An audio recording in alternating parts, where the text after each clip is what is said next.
My name is Ali Safavi, and I'm a member of the Foreign Affairs Committee of the National Council of Resistance of Iran, which is a coalition of Iranian opposition groups and personalities committed to a democratic, secular, and non-nuclear republic in Iran. Our panel discussion today will focus on the Iranian regime's ballistic missile program and its nexus to Tehran's nuclear weapons activities. In addition, we will be rolling out a new book entitled Iran's Ballistic Buildup, The March Toward Nuclear-Capable Missiles. To moderate this well-timed discussion, it is my distinct privilege to welcome Ms. Rebeccah Heinrichs, a senior fellow at the Hudson Institute, where she specializes in nuclear deterrence, missile defense, and counter-proliferation. Her work has appeared in major newspapers, and she has also testified before Congress and has presented to numerous organizations. Our panel discussion is being live streamed on our website and at NCRI-US.org and our Twitter account at NCRI-US. And without further ado, I now turn the mic to Ms. Heinrichs, who will introduce our distinguished panel. Thank you so much, and good morning. Thank you for joining us for this very timely event and very critical discussion. We have a very distinguished panel here, and we hope to what we'd like to do is just each individual on the panel is going to provide about 10 minutes of remarks. And after I introduce them, then I will go ahead and ask some questions of each panelist, and then I hope to leave some time for questions from the audience. So please do be writing down your questions, and then whenever we get to that point, if you could just say what your affiliation is and ask your question. So without further ado, the first person who will be addressing this group is Alireza Jafarzadeh. Alireza is the Deputy Director of the Washington Office of the National Council of Resistance of Iran, and he is the author of The Iran Threat. He is best known for revealing the nuclear sites in Natanz in Iraq in 2002, which triggered the IAEA inspections of the Iranian sites. And we're pleased to have him. And then after him, Ambassador Robert Joseph. Bob is currently Senior Scholar at the National Institute for Public Policy. Previously, he served as the Undersecretary of State for Arms Control and International Security and in a number of positions on the National Security Council and the Department of Defense. After Ambassador Joseph, we will have Olli Heinonen. Olli is a Senior Advisor on Science and Nonproliferation at the Foundation for Defense of Democracies in Washington, D.C., and a former Deputy Director General of the IAEA, head of its Department of Safeguards. He was involved in IAEA nuclear verification activities in Iraq, North Korea, South Africa, Iran, Syria, and Libya. And directly to my left, we have Dr. Matthew Kroenig.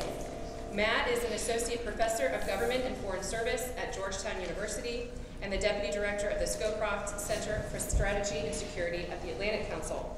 He previously served in several positions in the U.S. government, including in the Strategy Office in the Office of the Secretary of Defense and Strategic Assessments Group at the CIA. He regularly consults with a range of U.S. government entities, and he is the author or editor of 6 books, now you're bragging, including The Logic of American Nuclear Strategy. And last but certainly not least, we have Ambassador Joseph DeTrani. Ambassador DeTrani was president of Daniel Morgan Graduate School of National Security, and before that, the president of the Intelligence and National Security Alliance, a professional think tank. He was the U.S. Special Envoy for the 6-party talks with North Korea and the U.S. representative to the Korea Energy Development Organization. Ambassador DeTrani was an Associate Director of National Intelligence and Mission Manager for North Korea and the Director of the National Counter-Proliferation Center, while also serving as a Special Advisor to the Director of National Intelligence. And I'm not doing a full service to each of them because they have much longer bios, and you can actually see that their fuller biographies there in your folders. So with that, what I'd like to do, make sure that we are mic'd up so you can hear everybody. And with that, I'm going to go ahead and turn the floor over to Alireza. Thank you very much, Rebeccah. Thank everybody for coming joining the panel and everybody in the audience. What I would like to do is to proceed basically with what I had planned to discuss, and basically focusing on the presentation of our new book, the Iran's Ballistic Buildup, the March Toward Nuclear-Capable Missiles. There are copies of this available here. You can take them before you leave. Now, I'm not going to elaborate throughout the whole book. I'm just going to highlight the very key points that I think are very, very relevant in light of the discussions nowadays. And in that sense, what I would like to do is to start basically from the very basics, like in terms of the Iranian regime, that actually how they stay in power, how they thrive. They're thriving on two foundations. One is the internal suppression, which is really not the topic of our discussion, but it needs to be brought up. And then the other foundation is the whatever they do outside of Iran, the crisis making, export of terror, funding terror groups outside of the country. And this is the area that I'm going to focus on, and that's where the whole missile program basically comes into picture. Now, in terms of thriving on crisis and export of terrorism, this has three pillars itself. These three pillars are complementing each other. They work in unison.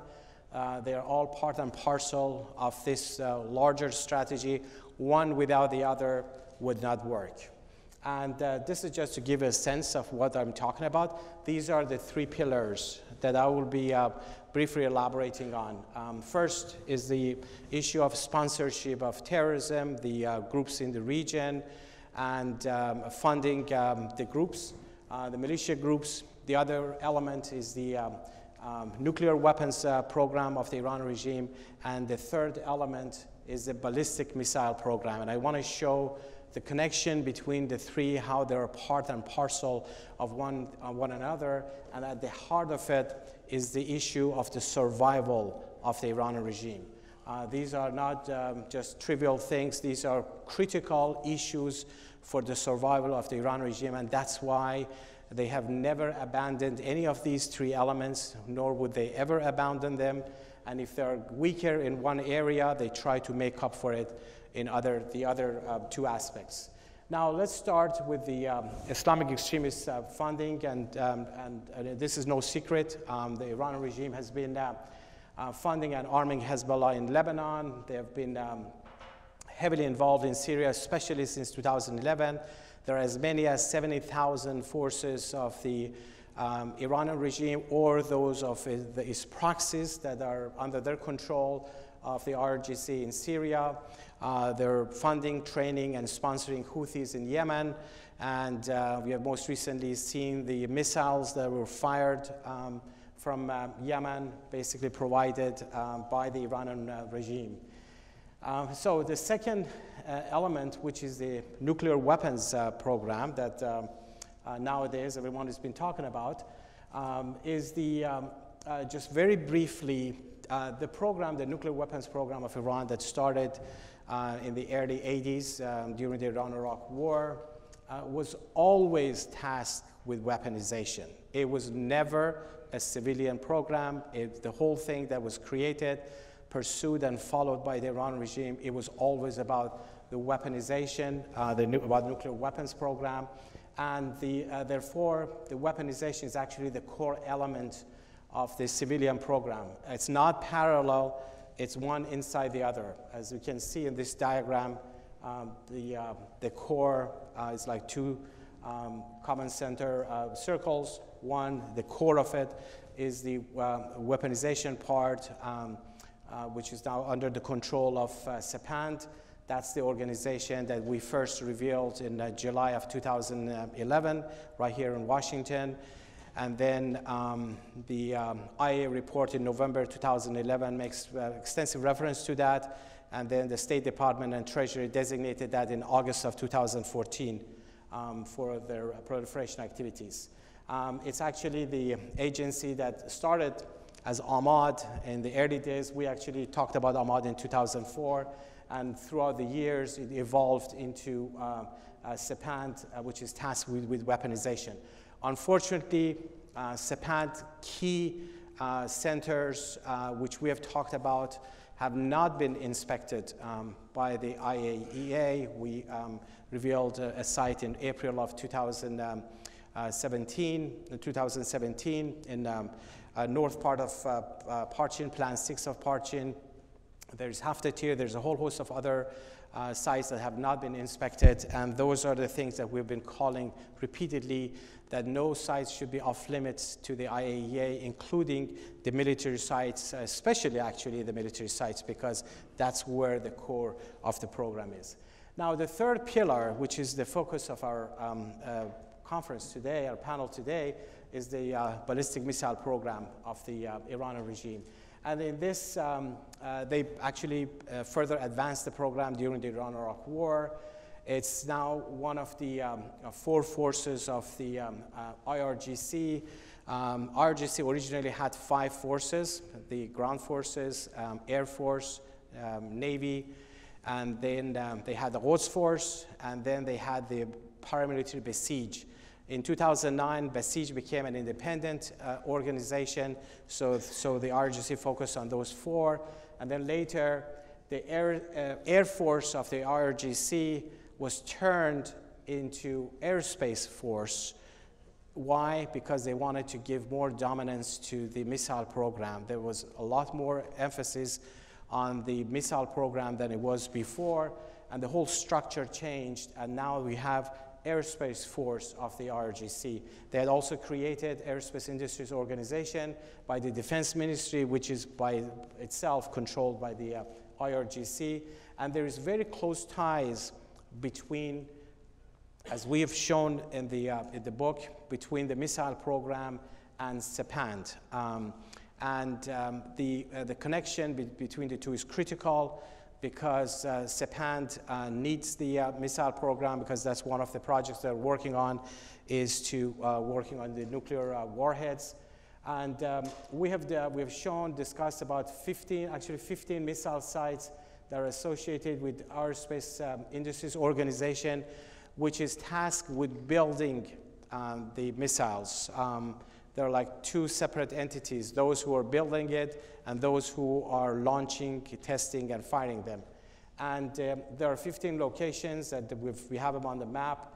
You can see it here, and with all the details of those 15 locations. And then also, this is the organizational chart of the Aerospace Industry Organization. You can see how extensive it is. They have worked out all the details of that.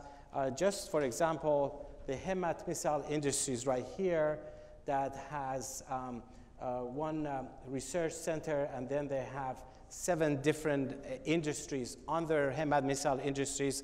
That's the industry that is focused and tasked with building nuclear-capable missiles, including Shahab missiles.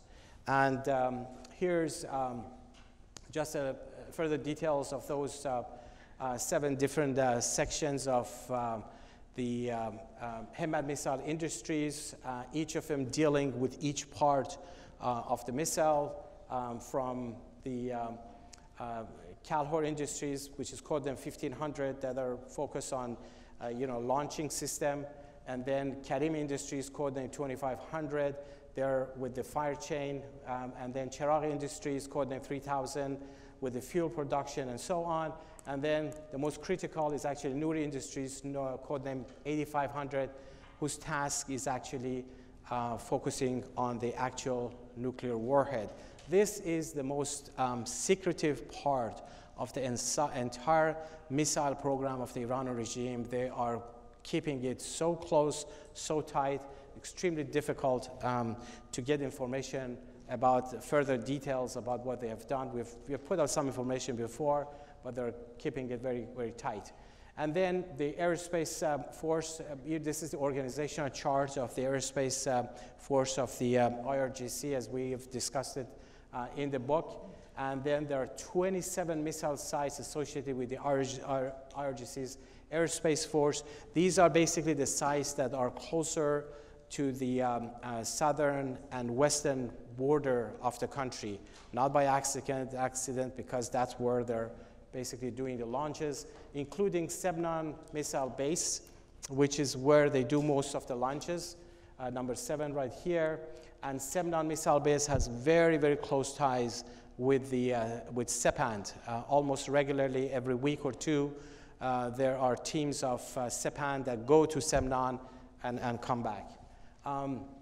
So to basically sum up, there are 15 sites associated with the Aerospace Industry Organization and 27 sites associated with the Aerospace Force of the IRGC, and we have shown them on the map here. So going back to this triangle, my favorite triangle here, that all three of them work hand in hand. They're part and parcel of a broader strategy of the survival of the Iranian regime. The survival is at the core of it. You cannot deal with the nuclear program without addressing the missile program, and you cannot deal with the nuclear program without addressing the policies of the Iran regime in terms of supporting and sponsoring groups in the region.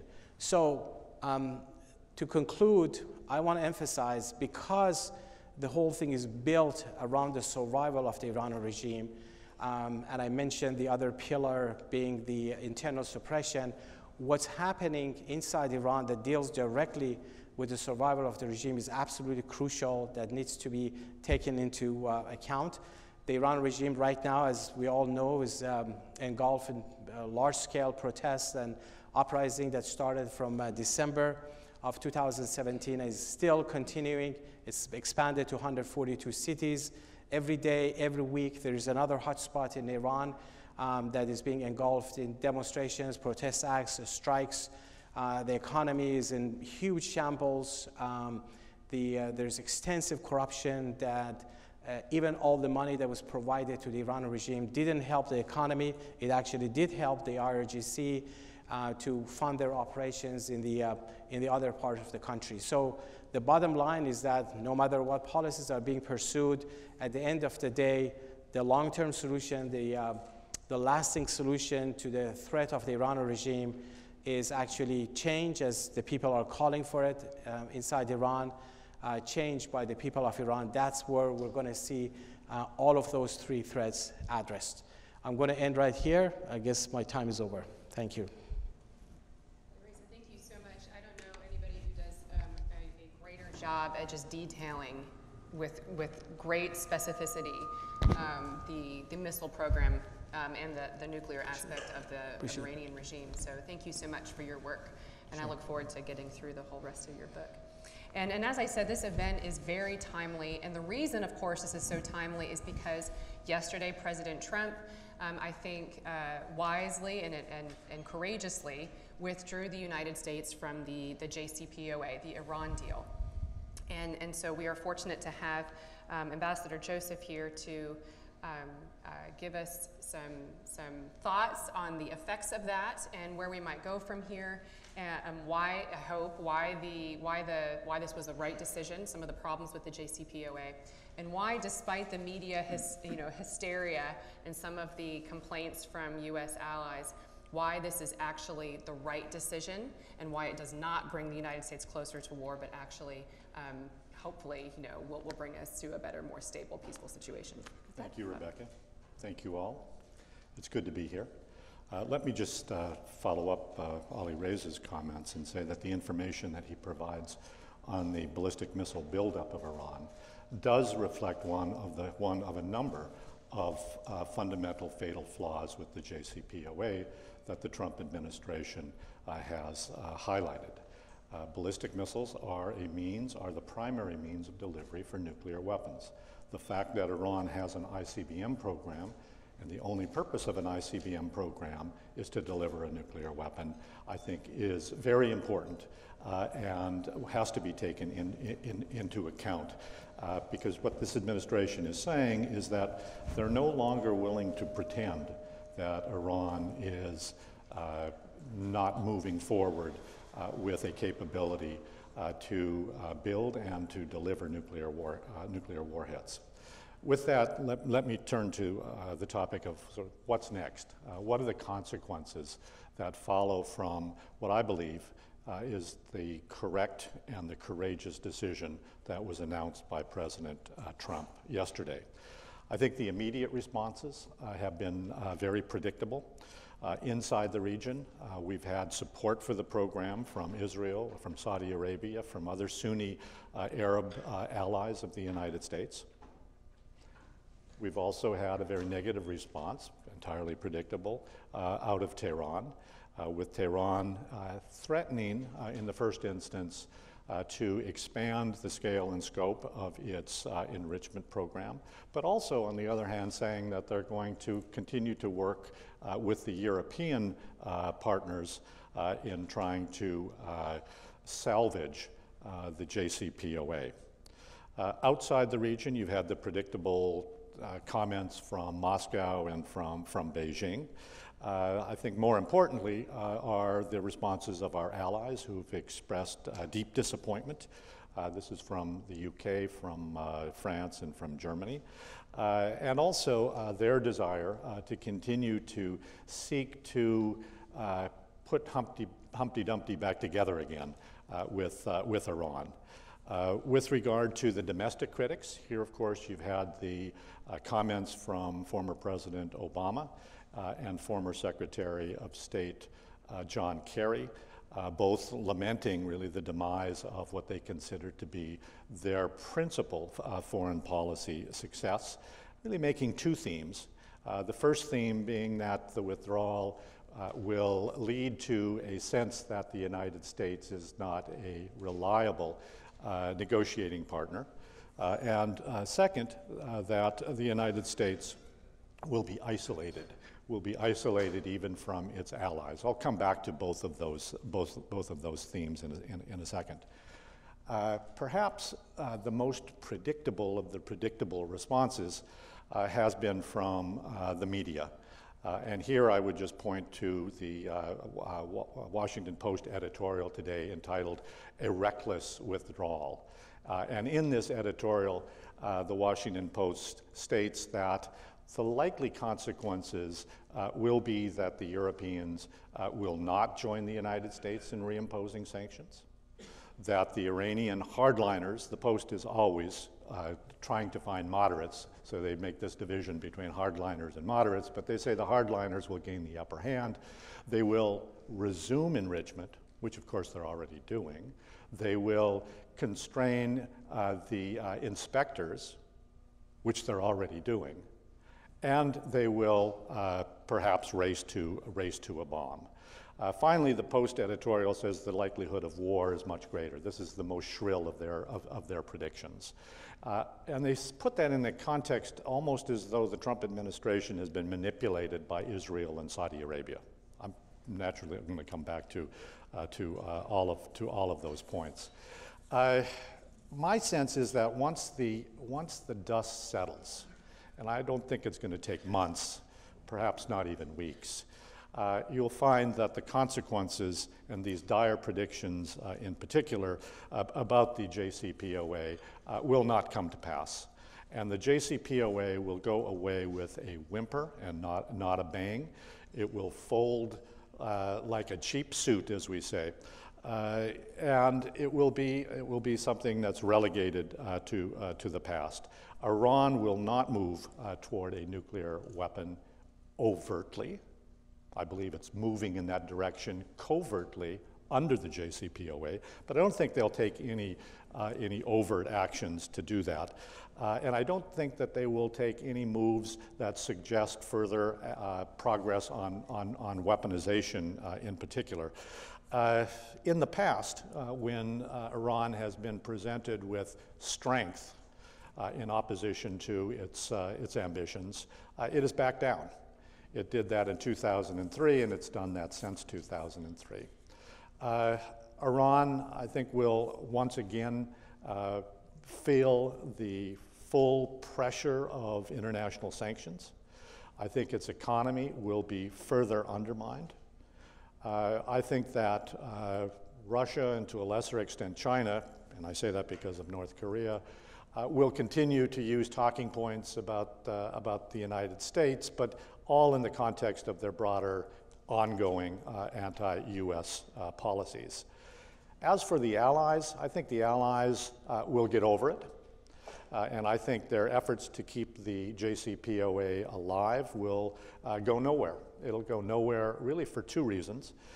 First, US sanctions will force the companies of Germany, of France, of England, and elsewhere to choose between doing business with the United States and doing business with Iran. That's not much of a choice, and I think that's a predictable choice.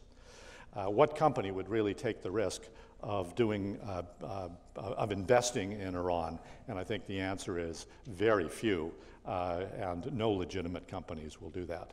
And secondly, without US leadership, without US support, the attempt to work with what's left of the JCPOA will fail. I think our European friends lack both the will and the ability to pressure Iran to take meaningful actions to constrain its nuclear and missile programs, let alone its broader behavior in the region. Instead of pressure, I think what is predictable is the Europeans, for the near term, will offer incentives. And I think that the carrots will be consumed gladly by Iran, and that the process will ultimately fail. And I don't think that will take a long time for that to happen. As for domestic critics, I think they will simply grow quiet, particularly as it becomes clear that the US is not isolated and that the sky didn't fall. And as for North Korea, I think the message that will likely be taken from this decision in Pyongyang is not that the Trump administration is an unacceptable or unreliable negotiating partner, but rather that this administration means what it says, that this administration believes that no agreement is better than a bad agreement, and that this administration will insist on what they have been stating is required, and that is complete, irreversible, verifiable dismantlement of the North Korean program. This message, I think, will be reinforced if the Trump administration proceeds to do what the president suggested it was willing to do, and that is put on the table the terms of a new agreement with Iran, an agreement that would be in the US interest, in the interest of our allies, and in the interest of the international community. The new proposal would, of course, deal with the fatal flaws of the JCPOA. One that was mentioned, of course, was ballistic missiles, the failure to capture ballistic missiles. Another is the sunset provisions, the failure of Iran to come clean on weaponization, which was truly undermined by the Israeli revelations on the archive of documents relating to weaponization that Prime Minister Netanyahu outed last week. The failure to address Iran's regional aggression and its activities in Syria, in Yemen, and elsewhere. And of course, Iran's continued support for terrorism. Will the Iranian regime accept true constraints on its nuclear and missile programs and on their broader behavior? Probably not. But as President Obama said, no agreement is better than a bad agreement.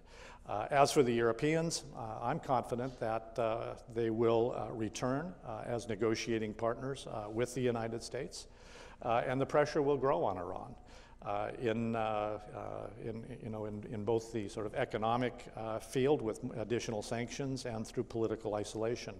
And here I'll just end on what I thought was perhaps the most important part of the president's statement yesterday, and that was his outreach to the Iranian people and his stated support for their aspirations for democracy and for human rights.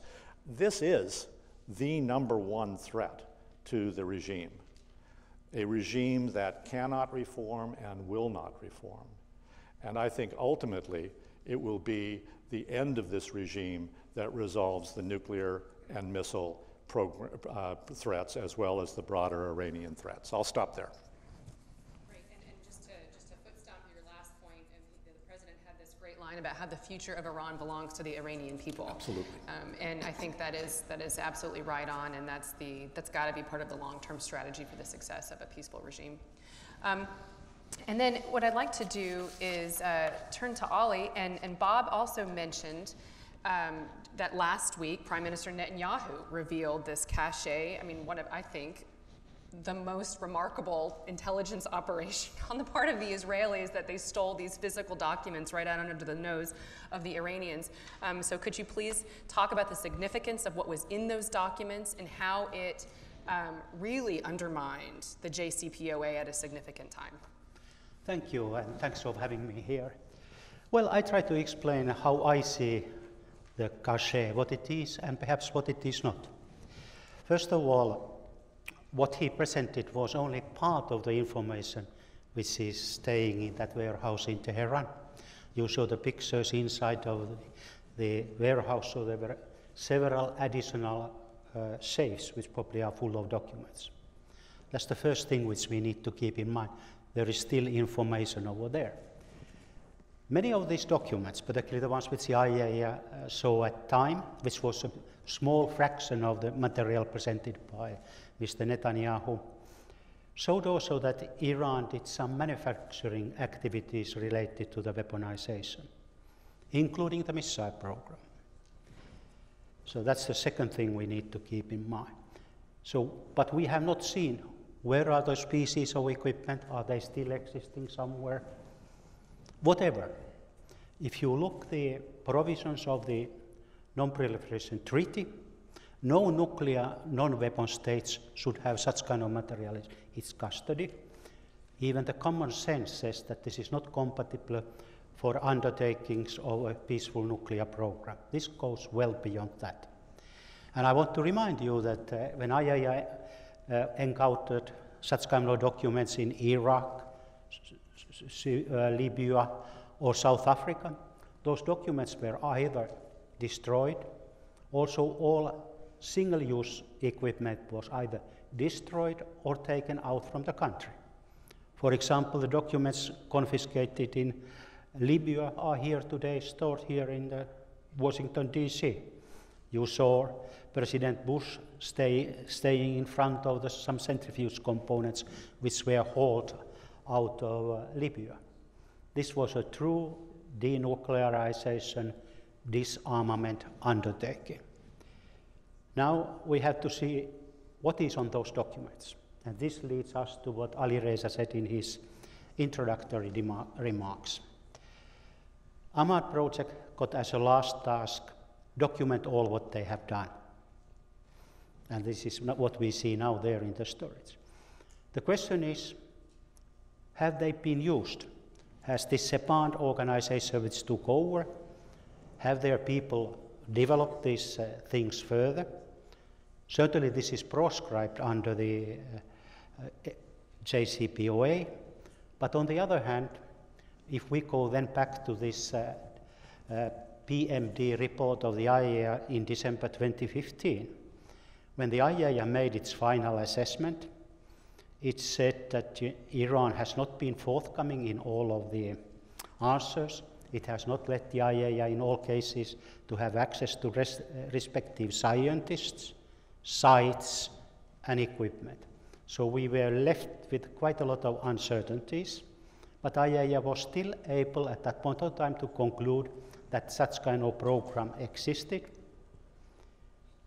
If you go back to the IAEA normal verification activities in such case, like we had in Iraq, South Africa, or in Libya, the first thing is look how far the program progressed, what was the end state, then you remove all the single-use nuclear weapons-related capabilities and equipment, and you set up a long-term monitoring, visit occasionally these places, that those activities have not been reconstituted.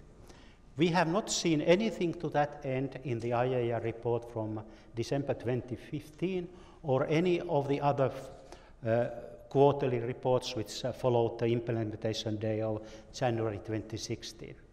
So I think that the first step for the international community, and since the JCPOA is still there, even though US has left it, to go back, ask Iran to explain what is there, let the IAEA to go to see the rest of the equipment and rest of the materials, and then do the proper verification to ascertain that Iran is in full compliance with NPT and JCPOA undertakings. This sounds, for many people, you cannot achieve that. Nobody will self-criminalize itself. But this is also an opportunity for Iran to come clean. And perhaps this provides also the opportunity to do these fixes to the JCPOA regime, which Ambassador Joseph just explained. And you know, I would like to end this one with a couple of quotes from Persia. I spent a lot of time in Iran. And when I read this one, the greatest danger for most of us is not that we aim too high and we wish it, but it is too low and we reach it. And I think that this is valid for the JCPOA.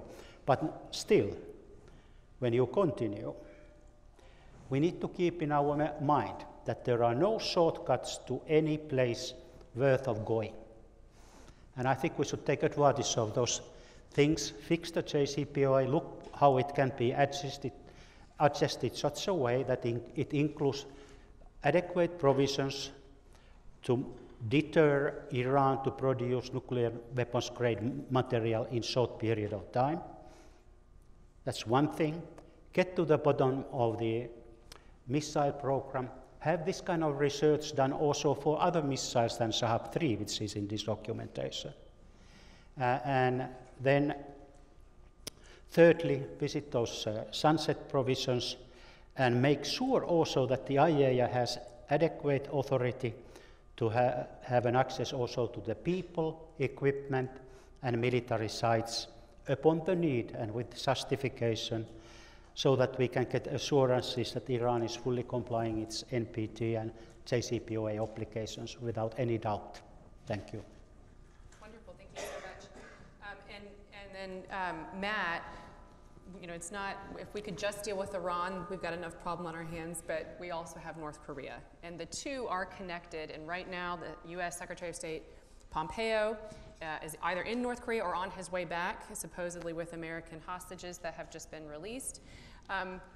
So can you talk about what we can learn from the Iran deal and how we might apply some of those lessons learned, or how that message from the United States and pulling out of that deal and some of the things that the president mentioned that was wrong with the deal yesterday, how we might apply that to North Korea and what the North Koreans might be learning from that statement. Great. Well, thank you very much, Rebeccah, and thanks for hosting the event.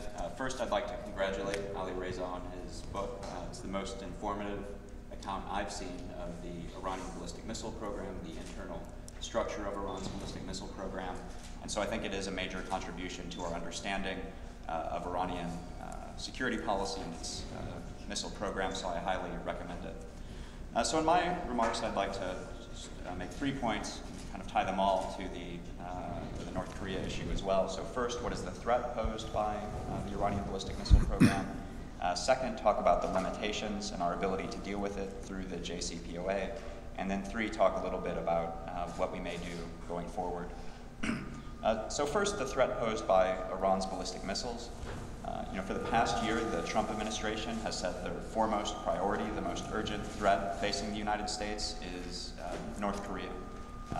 And H.R. McMaster conducted a number of national security policy reviews, but the first one he completed was North Korea. And the reason it was so urgent is because North Korea is on the verge of becoming only the 3rd U.S. adversary with the ability to deliver nuclear warheads, with the ability to have a ballistic missile capable of reaching the continental United States. So I think many people think, well, there are a number of nuclear-armed countries, there are a lot of ballistic missile programs, but in terms of potential U.S. adversaries with the ability to get a ballistic missile to the United States, it's Russia, China, maybe now North Korea. Well, Iran has an ICBM program.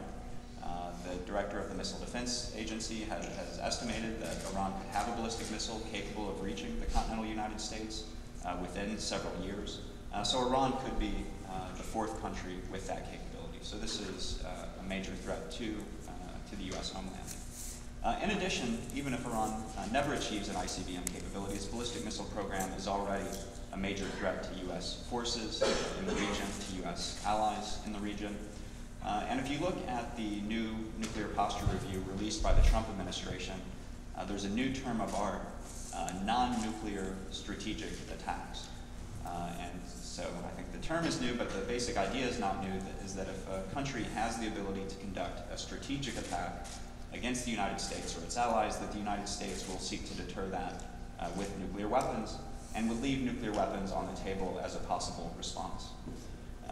Well, I think with Iran's ballistic missile capability, it already has the ability to conduct a non-nuclear strategic attack on the United States and its allies with its short and intermediate range ballistic missiles, the Shahab-3s, dozens of ballistic missile attacks on a U.S. ally, on U.S. bases, I think would rise to the level of non-nuclear strategic attack. So this is a major threat. So one of the major problems with the JCPOA then was already mentioned, is that it doesn't include ballistic missiles. So Iran was free to develop ballistic missiles with the JCPOA. In addition, a major problem with the JCPOA, and I may even go further than my colleagues here, so I don't think the primary problem was sunsets. I think the primary problem was allowing Iran to keep a uranium enrichment program and giving it the international stamp of approval. And here we can go back to the Korean Peninsula. The United States doesn't allow even its closest allies to enrich uranium or reprocess plutonium. So South Korea had a reprocessing program in the 1970s. The United States forced it to shut it down. The South Koreans have expressed interest in reprocessing plutonium. Even in our most recent nuclear cooperation agreement negotiated just a few years ago, the South Koreans expressed interest in reprocessing, and the United States didn't allow it because of the proliferation risk. So the JCPOA puts us in a situation where we're allowing Iran to have a larger, more sophisticated nuclear program than we're allowing South Korea, which doesn't make much sense. So I think the JCPOA put us in a difficult position because if we allowed the sunsets to expire, Iran would have a patient path to a nuclear bomb. I think that was an untenable path forward. And even Obama administration officials and Europeans who negotiated the agreement in the past few weeks have been talking about ways to fix the deal. So I think they've even acknowledged that just staying in the deal was untenable. And so that leaves two options, either renegotiating it or pulling out. The problem with renegotiating is that you can't get any leverage. What is the leverage you're going to use to convince the Iranian regime to put more limits on its program? So the benefit of pulling out is that the United States can really bring back significant economic and political pressure on the regime to force them to the table. And so here's the final, I think, overlap with North Korea, is that our policy with North Korea for the past year has been maximum pressure and engagement to try to increase the economic, political, military pressure on Kim Jong-un to force him to the table to discuss denuclearization. A year ago, people said this was impossible, that Kim Jong-un would never be willing to discuss denuclearization, and now we have a summit scheduled for a few weeks from now. So I'm hopeful that a maximum pressure and engagement strategy for Iran can have a similar outcome, bring Iran to the table to discuss a deal that doesn't just kick the can down the road, but eliminates this nuclear and missile threat. So thank you very much. And I think that the point that you made about how non-nuclear ballistic missiles can have strategic effects is incredibly important, because one of the arguments that Wendy Sherman, the chief negotiator for the United States, made about the ballistic missiles was that she originally said that the nuclear ballistic missiles would be covered by the deal, but then her logic kind of went like this: but if we handle the nuclear problem, therefore none of the missiles are nuclear missiles, leaving the ballistic missiles, outside the deal. But as you said, they still can have strategic effects. But not only that, they were talking about the long-range ballistic missiles that Bob mentioned that can reach the United States. But of course, Iran still has short and medium ballistic missiles that can hold U.S. forces at risk, our allies at risk.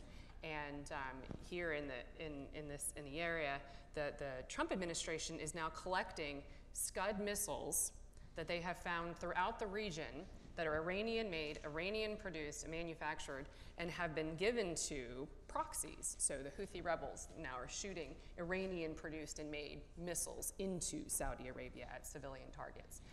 And I was told that the Trump administration plans on filling up that hangar at Bolling Air Force Base with Iranian missiles that they find throughout the region and other weapons. So very important point. And then the last point I'll make on that is, of course, so important that a lot of the arms control folks will say that the Iranians have stopped their long-range ballistic missile program without making the clear point that their space launch program is just, that is their long-range ballistic missile test program, and that there are technological points that they can learn from that test program that they can apply to long-range ballistic missile technology. And so if we don't handle their space launch program, we're still allowing them to continue their ballistic missile program.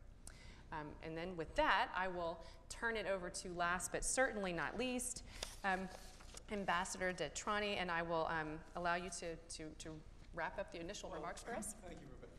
Let me just follow up on your comments, because I think they were right on the mark. Alireza, thank you for this session, and thank you for the book. It's outstanding. It really is. Let me follow up on what you were just talking about on the ballistic missile program, because that's the focus, and I think your points are right on, Rebecca.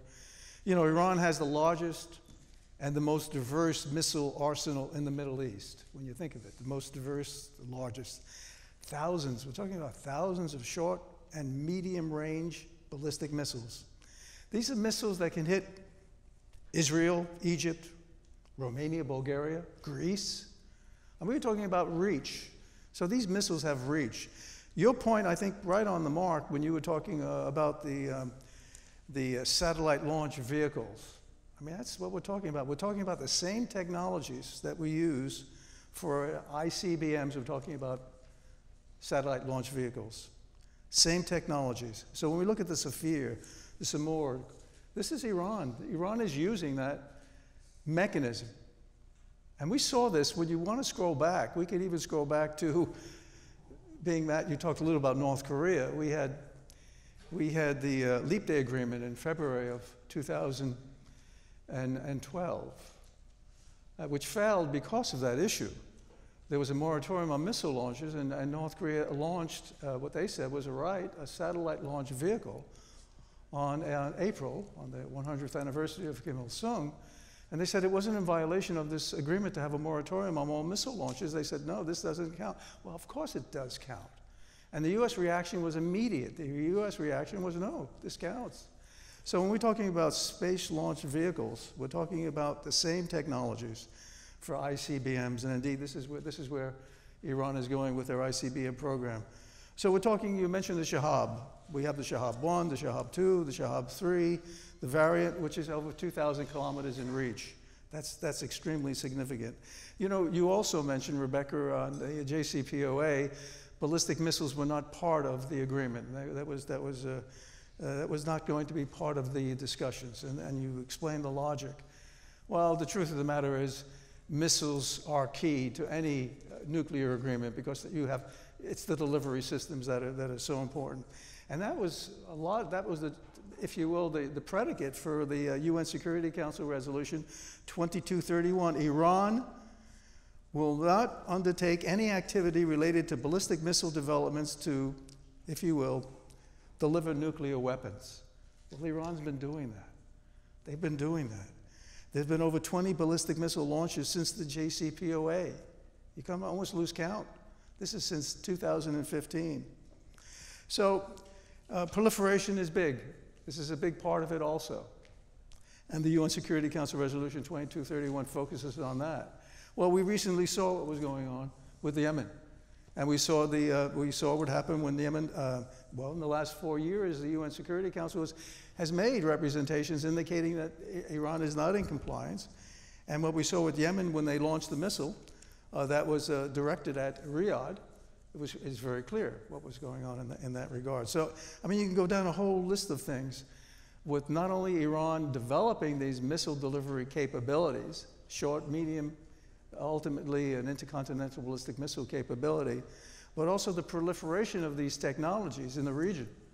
And that is extremely significant. Let me pivot from that just briefly to cover a few other points made by our distinguished colleagues on the panel.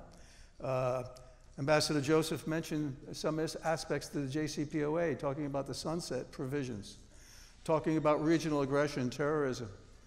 You know, a lot of the underpinning of the JCPOA was it was going to be transformational. This would be the incentive for Iran to change its behavior, and and that was the spirit. And I think when you have any agreement, you're not only looking at the actual letter and the particular words that were used, it's the spirit of an agreement, and it certainly hasn't been transformational, because we've seen the regional aggression, we've seen the elements of support to terrorist movements, and other aspects to that. Ambassador Joseph also mentioned that the President Donald Trump indicated in his comments the other day that he was prepared to revisit this, to renegotiate, to talk about a more comprehensive agreement that covers all of the above. An outreach and the outreach to the people of Iran, all very important.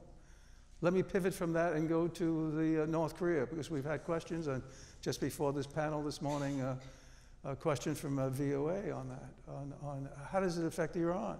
Iran's decision, how does that affect North Korea? Well, I think if I was sitting in Pyongyang, I would look at this and I would say, we're dealing with an administration, the President Donald Trump administration. That's very clear. If there's going to be a deal, it's going to be a comprehensive deal. And it's going to be a level playing field, whether it's Iran or whether it's North Korea. Because as Matt indicated, what we're asking from North Korea is very clearly comprehensive, verifiable, irreversible dismantlement of all nuclear weapons and nuclear weapons facilities. That's key. When you then look and you scroll to the JCPOA, you say, that's kind of not the same. And if I was sitting in Pyongyang, I'd say, wait a minute, double standards. So we're looking at a single standard here, and that's very comprehensive. So in short, I would say the ballistic missile program, I think, is a manifestation of the intentions of the, if you will, the regime in Tehran and where they're going with it. And what they've done with their ballistic missile program makes it very, very clear that the ultimate objective is intercontinental ballistic missile. And in fact, some of their own IRGC leaders have talked about achieving it. Some have even made the comments that we have intercontinental ballistic missiles. You go Brigadier General Sayed Mahdi Farahi of the Revolutionary Guards Command, in a recent editorial going back to the Kayhan newspaper, talked about how proud they are, and we're moving in these directions to have an intercontinental ballistic missile, which he said they had. So let me just end on this, because I think we want to open it up. But let me just say, this is a timely panel discussion with all of you on a very, very important issue. Because I think one of the core elements here is proliferation, nuclear proliferation. Because as Iran pursues, and you mentioned Prime Minister Netanyahu's comments the other day, where they did pursue a nuclear weapons program and reportedly stopped in 2003. But the message to the region is, maybe we need nuclear weapons capabilities. And Matt, you mentioned a double standard with South Korea, because we look to our allies and we say, no reprocessing spent fuel rods, no enrichment of uranium. But as Ambassador Joseph said, Iran is, as we speak, spinning over 5,000 centrifuges. So if you're in the region, you may also want to aspire to having your own nuclear weapons capability. And this would be a disaster for the region, but it would be a disaster for the world. So I think what the President decided and made clear is a very powerful and a bold decision. And I think Alireza, your book coming out at this time is very opportune for us to focus on those three elements of that triangle there: ballistic missiles, also nuclear, and the regime itself, and the people, and what the aspirations for the people of Iran are. Thank you. Bob, if you had a comment. Yeah, I've got a couple of comments that based on the statements of the other panelists. First, in terms of the failures of the JCPOA, missiles were to be covered. The Obama administration said that they would be covered and that they were committed to including limitations on missiles, but they weren't. Verification was to be effective. I'm sure some of you will remember the Secretary of Energy, Ernie Moniz, telling the world that we were going to have anywhere, anytime inspections. Well, we didn't. The administration wanted the agreement really bad, and that's exactly how they got it. Now, I don't know that this is the worst agreement ever negotiated. To me, Hitler, Chamberlain, Munich agreement probably is worse than this one. But in terms of an American president negotiating an agreement, it's up there. And if it's not the worst, it is probably a close tie. Second, we've heard a number of comments on Libya. And Libya was a case in which we did achieve complete denuclearization. We actually went over to Libya. We picked up hundreds of metric tons of equipment associated with their nuclear program, conversion equipment, enrichment equipment, all of this type of equipment, and by the way, their longer range missiles, and we brought them back to the United States. The key, I think, is not to say that Libya is the same as Iran or Libya is the same as North Korea. Clearly it's not. I mean, in both Iran and Korea, you have programs that are more advanced. The Libyan program was more advanced than we had assessed, but not as advanced as either of those two programs, either in the nuclear field or in the missile field. And of course, Libya does not represent or did not represent the same type of conventional threat that we have with Iran and with North Korea. The issue is, what can we take from that experience and apply to Iran and apply to North Korea? And I think there are a number of things. One is you need to insist on a strategic decision on the part of Iran, on the part of North Korea, to denuclearize. What is a strategic decision? Well, you know it when you see it. And in the Libyan case, we saw it when the Libyans took our people to facilities that we didn't know about. They provided us with documentation, including on weaponization, that we didn't know they had. And at that point, a number of us became convinced that, yes, they really were serious about denuclearization. Other lessons, keep the pressure on. Use all the tools, diplomacy, intelligence, economic, the perception of the use of force. All of those are important, and I think they all are important in the Iran and North Korea case. And insist on complete denuclearization. This is not something to bargain about. We have to have complete denuclearization, and we have to have denuclearization that is entirely verifiable and irreversible. There are a number of people, particularly in Tehran and in Pyongyang, who say, well, the Libyan model doesn't apply. Look what happened to Gaddafi. Gaddafi ended up dead in a ditch after he gave up his nuclear weapons program and his longer range missiles. But this is not about the fate of Gaddafi. This is about what we can learn from that experience in terms of our negotiating tactics. And as for the fate of Gaddafi, I think that the fact that 8 years after he gave up his program, a different administration decided, apparently without a day after plan, and clearly without any idea about the non-proliferation message that this would be sending, intervened and assisted in the overthrow of that government. The key issue is, what do we learn? What do we take away? Not that we're going to go there and say we want the Libya outcome. I don't think that would be a useful negotiating approach. Thank you, Bob. I think it's important to think about what the actual goals here of the Obama administration was in negotiating the JCPOA, because I think we've made it very clear that clearly it didn't take away their nuclear missile program. President Obama even admitted himself that it could only delay breakout capability even if the Iranians followed the letter and the spirit of the agreement. And so there was another underlying issue here, and President Obama explained that in his Prague speech in 2009, where he said that he wanted, a goal of his was to bring Iran back into the international community.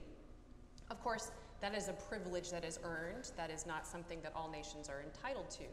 And so there was not a change in the nature of the regime before Iran was given the stamp of approval on their enrichment program and flooded with cash and basically legitimized as a legitimate nation state again, which is what the JCPOA did. I think those are the two big things that the agreement did. Legitimized the country, flooded it with cash, and allowed it to continue its malign activities, but with more money. So Alireza, could you please, you talked about the importance of the regime and what the regime does towards its people. And then you mentioned before the event, I thought it was very important about what is happening inside Iran. That I think, and Bob made the great point that emphasizing President Trump's point that the future of Iran is with the Iranian people in terms of really pressuring and threatening the regime. Can you talk to us and give us a better picture about that internal state of affairs in Iran?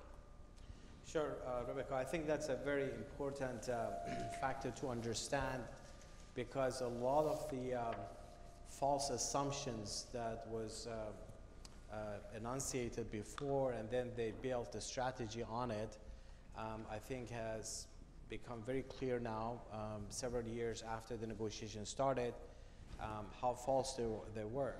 The fact that the assumption that if you give the Iranian regime the resources they want, you give them the money, you give them the market, you give them the opportunity, they will take it and use it for improving the country. I actually sat in a number of hearings when the administration officials were explaining that the money that is going to be unfrozen is actually going to go back and help the Iranian economy.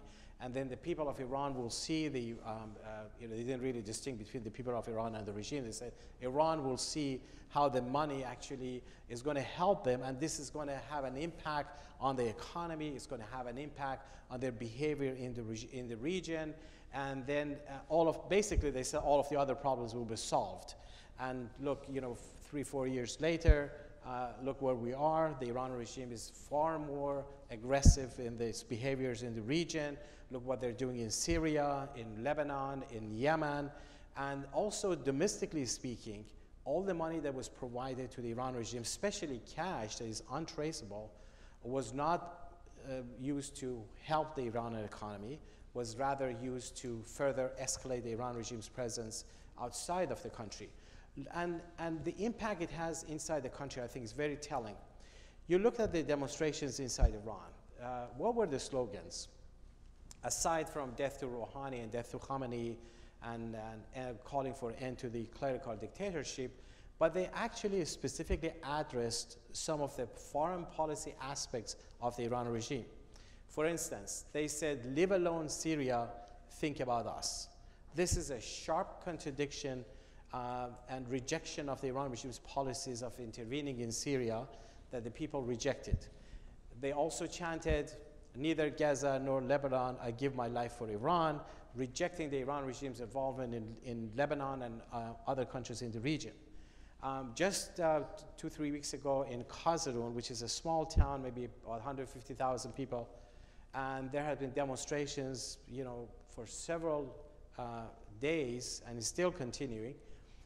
People were chanting, the enemy is right here. They wrongly say it's America. Dushman ma haminjas, alaki migan Amerikas. That's what the Farsi is. That's what the translation is. Clearly negating the slogans of the Iran regime that says, death to America, and trying to portray all the problems there.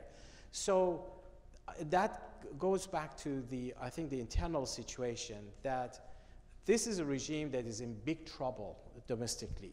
Whatever you give them is not going to change their behavior. They're going to basically use it to further stay in power. The reason I portrayed that triangle, that is the whole survival is based on it, in addition to the domestic suppression, is that we have to understand, and honestly speaking, I've been watching television in the past couple of days, and there are a lot of people who come out and warn that if you do this, if you do that, the Iran regime is going to go in a different direction and all of that. This is all false, because what's really happening on the ground is that the people have risen up against the regime. They reject the entire program. There's no sympathy for the nuclear weapons program of Iran. The Iranian people are talking about their day-to-day life. 80% of the Iranian population live below the poverty line. And Iran sits on the second largest gas reserves in the world and the fourth largest oil reserves in the world. And there are people who are living in graves nowadays. So the problem is so institutionalized. The corruption is engulfed the entire system from top to the bottom. And that's why I feel that it needs to be understood that this is a rotten regime. You don't treat it like a normal regime like other countries that you negotiate with. Iran is not even North Korea. They're in deep trouble domestically, and this is the time that if pressure is built, there's no need for foreign intervention, there's no need for military strikes or anything like that, or even foreign assistance, boots on the ground. The people of Iran are already engaged in uprising to bring down the regime. All we need to do is to understand the realities on the ground, embrace these facts, and recognize the rights of a nation who want to bring democracy to the country. Great, thank you. And I think that last point you made is important because the United States the administration that's in power now, the Trump administration, I think has said similar things that you have said, that this is an American government that's very reluctant to get involved militarily. That doesn't mean there isn't things that the United States can do, providing support, even just moral support for the opposition, for the Iranian people who do want change. And so I think that that's an important point. Matt, if you could, and anybody else on the panel, I'd like us to kind of talk a little bit about some of the folks who were supportive of the JCPOA, of the Iran deal, said that if the United States withdrew from it, that would cause an arms race. That then you're going to have Iran is going to now rush to build up its weapon systems, and then the other countries. Well, of course, I argued that the JCPOA actually was the thing that was tempting an arms race. And in fact, you see our Sunni allies were looking for capabilities to counter an empowered and emboldened Iran. So can you talk about that and the effect that had on the region? Yeah. So I agree that there were negative non-proliferation implications of the JCPOA as well. So as I mentioned before, the United States, really going back to Eisenhower, has tried to draw this distinction between a truly peaceful nuclear program, operating reactors for power research, and making fuel for a nuclear reactor. Because once you can make fuel, you can make that for a nuclear reactor or a bomb. And so this has been the principle of U.S. proliferation policy for decades. We forced South Korea to shut down a program, Taiwan, many others, and then we make it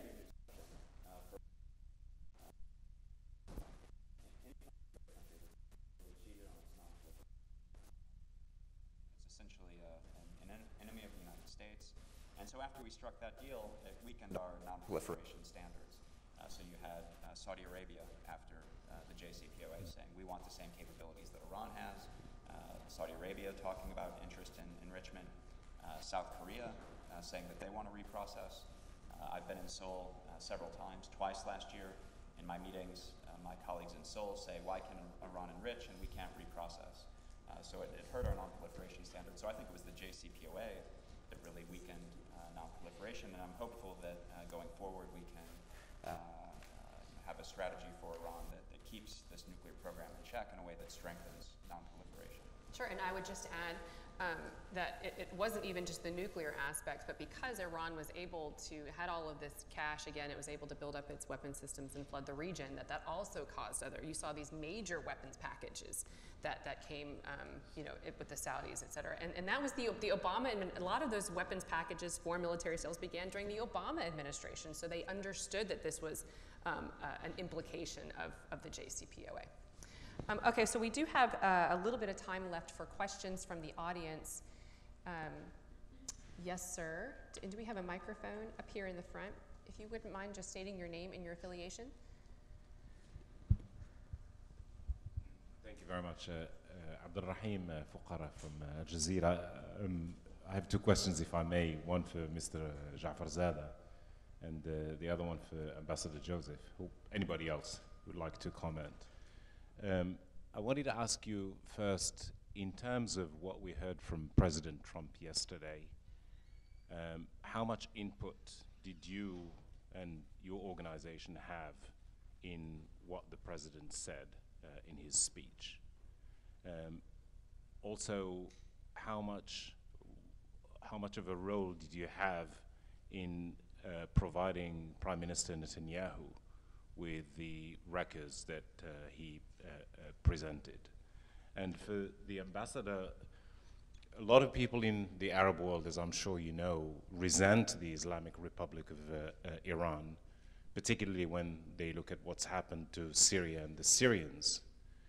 But a lot of people in the Arab world as well are following what's going on now with Iran, and they say it sounds incredibly familiar to what went on before 2003, when there were a lot of people in DC who were cocksure that Saddam had weapons of mass destruction.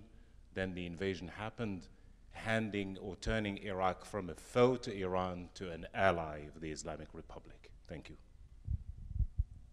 Should I go first? Sure.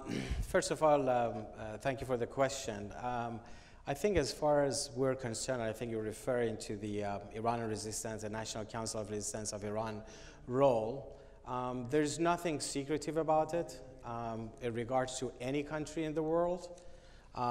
Everything we've done is very overt, very clear, very public, and I think we're very proud of taking credit for creating a lot of the problems that the Iran regime is facing in terms of their, the situation inside the country, but also their nuclear weapons program, their missile program, what they're doing in the region.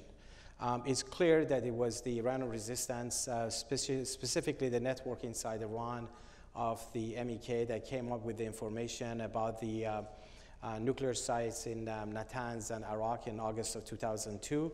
I think it was right after our revelation that Olli Heinonen, who was at the IAEA at the time, requested to go to Iran, and eventually the first inspections was triggered right after that. We did reveal Fardo in 2005. Of course, further details came in 2009.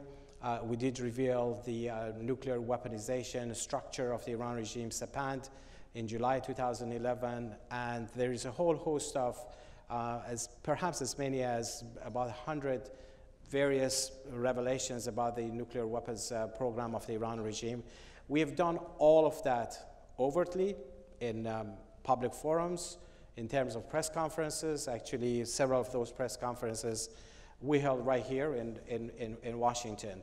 And the information has been available to everybody. In terms of approach and policy, again, that's been very clear. We have always said since day one, since June 20, 1981, that this regime must be overthrown, and it must be overthrown by the people of Iran. We have urged all the countries in the world to take up policies that would be firm on the Iranian regime and would be supportive of the people of Iran, not giving any arms or money or boots or anything like that, but just basically standing on their side.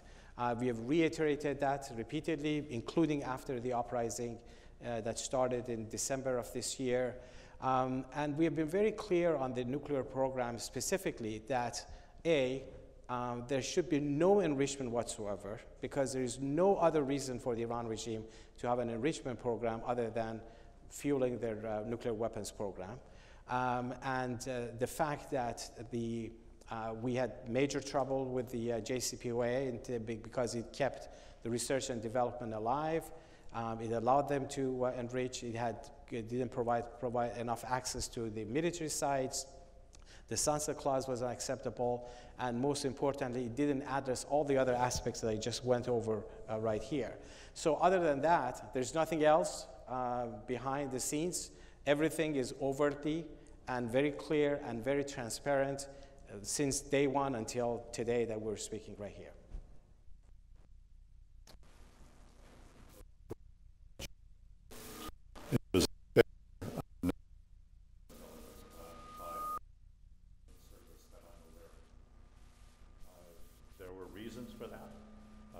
internal in terms of how things were looked at, how they were assessed, how they were interpreted, and external.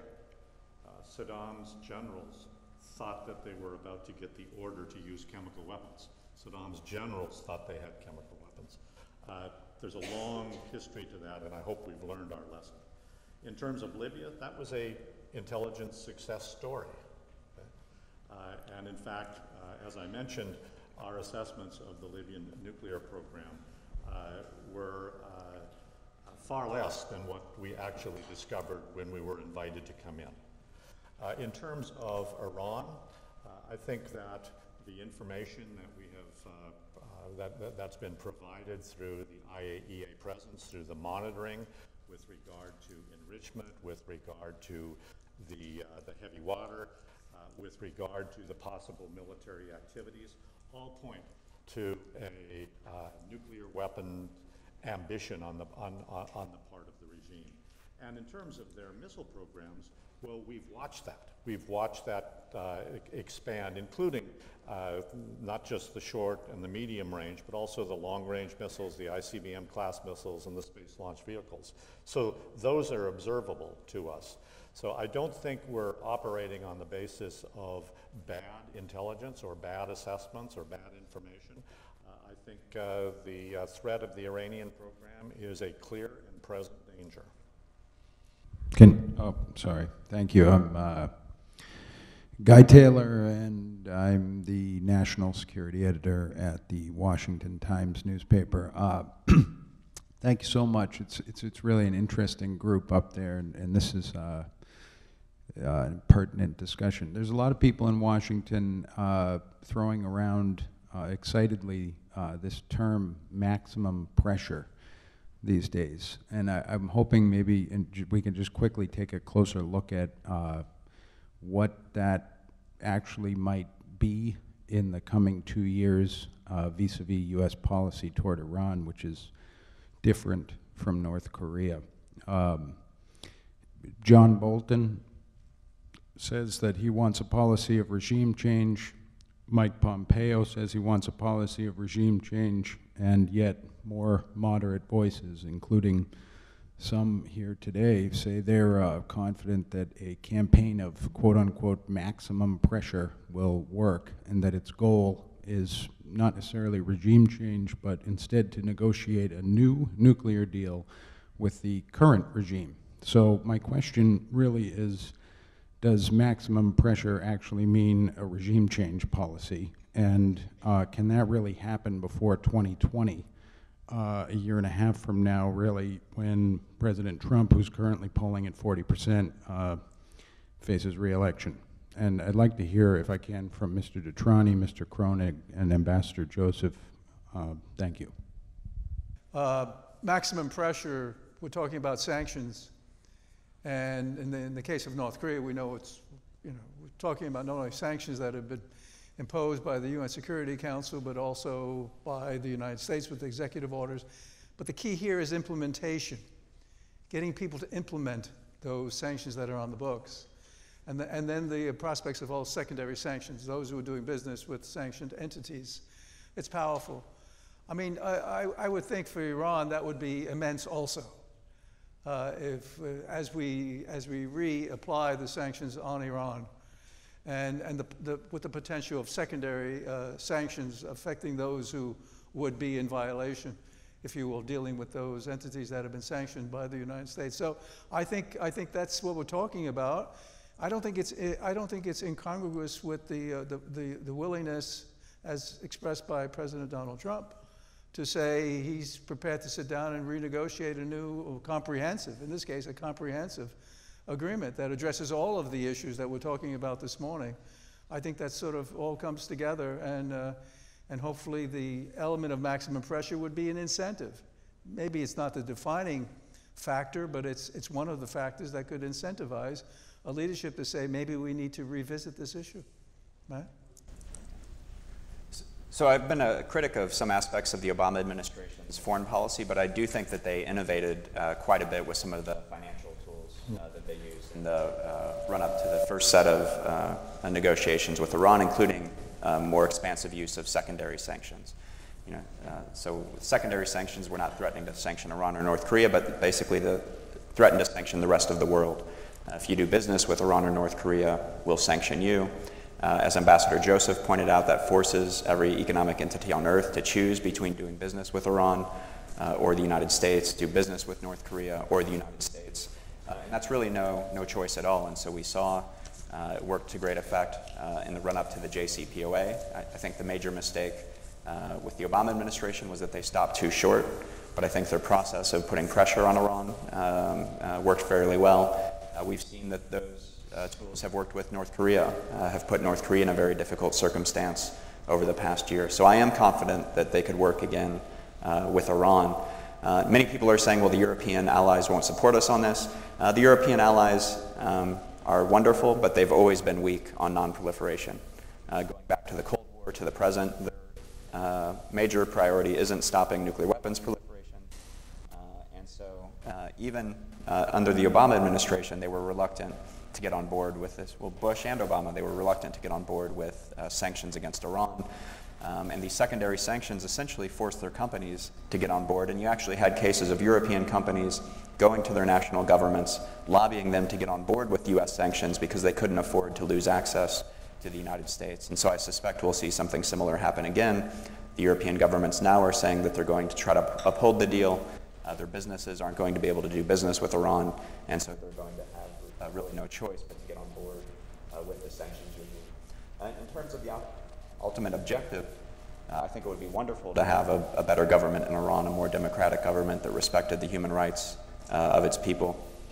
I think the purpose of a maximum pressure campaign, in a sense, is to force the regime to make difficult decisions, to force it to choose between remaining under international pressure that could lead to the collapse of the regime, or to agree to give up its nuclear and missile program in exchange for getting out from under pressure. And I can't speak for my colleagues, but speaking for myself, if they were willing to give up their nuclear and missile programs, some of the other destabilizing activities, then I would be willing to strike that deal.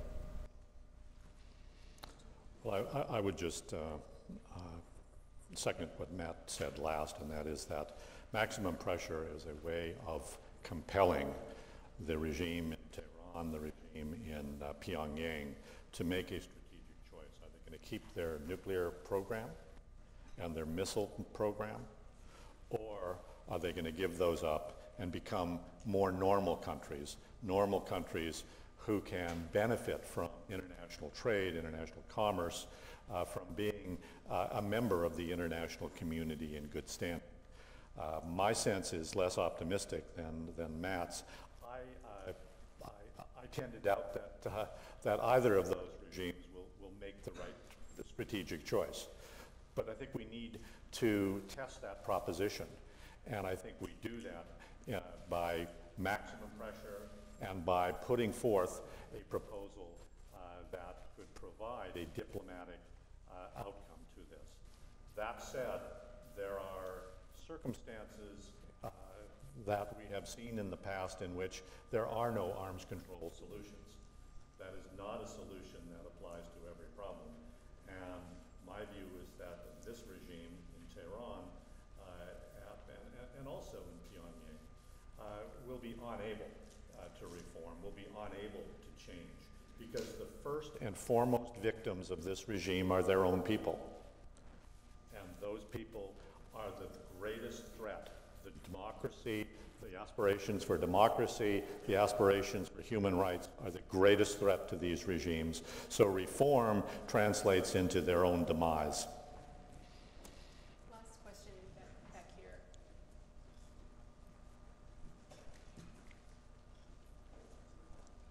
Oh, lady. Thank you. I'm Rosina Sabor from the Daily Telegraph. My question is to Dr. Kroenig and to Ambassador Joseph, since you both mentioned sanctions. Obviously, I'm from a British paper, so I'm interested in a British standpoint. But I just wondered if you thought that there will be a workaround for European companies, or that the US will really enforce sanctions on them, and whether that will mean that the remaining parties in the JCPOA will be forced to pull out too. So my understanding of the announcement yesterday is that the Trump administration has something of a grace period, 90 and 180 days, to give foreign companies an opportunity to wind down their business in Iran. So as long as they wind down their business in that time period, that they won't be subject to sanctions, but that after that point, they would be subject to sanctions. So yes, as I said in response to the last question, I think it will be very difficult for European countries to continue to stay in the JCPOA if the United States is willing to enforce these secondary sanctions. And I think it's unlikely that Iran will stay in the JCPOA, because for all the talk of allies and the multilateral nature of this deal, at the end of the day, it was a deal between the United States and Iran. And the rest of the parties, as long as the United States and Iran could agree, were willing to get on board. So if the United States has made the decision that this isn't in our interest, then I don't see how this deal can go forward. Yeah, just one point of clarification. I think in a presser, our national security advisor yesterday, following the president's statement, made very clear that we are now out of the JCPOA. We repeated that several times. We are out.